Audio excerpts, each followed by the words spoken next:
انسان کی شخصیت پہ اس کے اساتذہ کا بہت زیادہ اثر ہوتا ہے، اور میں اپنی ذات کے بارے میں یہ سمجھتا ہوں کہ مجھے جو بھی نصیب ہوا یا جو ملا مجھے، وہ میرے اساتذہ ہی کی ان کی صحبت اور ان کی محنت کا ہی نتیجہ ہے۔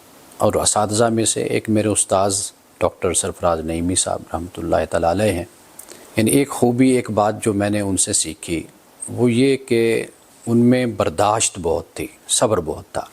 یعنی طالب علمی کے زمانے میں بہت ٹائم میں ان کا لیتا اور ان سے بحث مباحثہ اور ان سے سوالات، لیکن وہ بہت ہی تسلی سے اور بہت ہی آرام سے اور مسکراتے چہرے کے ساتھ جواب دیا کرتے تھے۔ یعنی کبھی بھی ایسا نہیں ہوا کہ انہوں نے ڈانٹا ہو یا سختی سے انہوں نے بات کی ہو۔